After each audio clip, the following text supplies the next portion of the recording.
Well, the hot, humid weather has really been taking its toll across the area this week. Yeah, the extreme heat has contributed to dozens of hospital visits for things like dehydration and exhaustion. You don't want to mess around with this. Dr. Zorba Pastor is here with some helpful reminders for all of us who are outside. Hi. Good to be here. Good to be here. You know, what people don't realize is more people die in the heat than die in the cold. You know, many years ago, about 20 years ago, 1,000 people died in Chicago from the heat. So it's important for a few things to do. Number one, if you have air conditioning, get in the air conditioning. You know, being in front of a fan is not the same thing. That's important to do. Number two, you've got to stay hydrated. I mean, otherwise you don't sweat. So you've got to do that.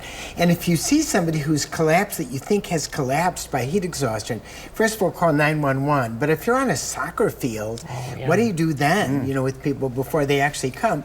And that means if there are tarps around, you throw all the ice you can on the tarp, pour the water bottles, and get that person into the cold as much as you can. It is a big, big problem in Wisconsin and frankly throughout the country because often people do not take the heat seriously.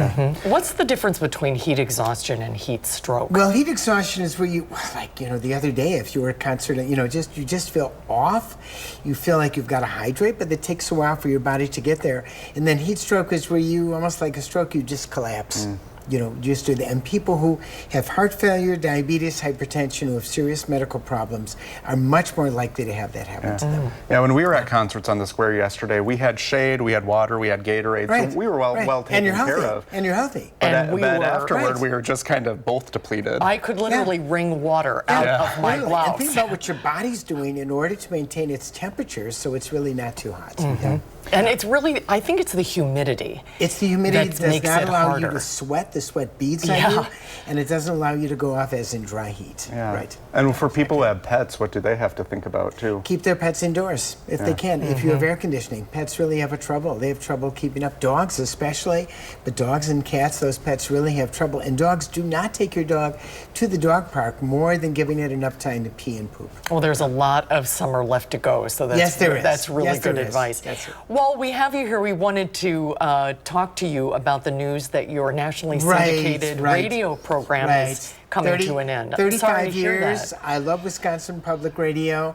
They decided that they have to pull back on some of their finances. So basically all their national programs, to the best of our knowledge, my show, the show Beta, and then University of the Air, which is a state show, they decided they just couldn't afford to produce it anymore. And it really, you know, it's very sad. You cannot believe the number of emails and others. It's very popular. Very popular. And I will be developing a podcast. I'll talk to you just read my mind. I was just going to suggest that. Podcast is coming. Show is on until the end of September.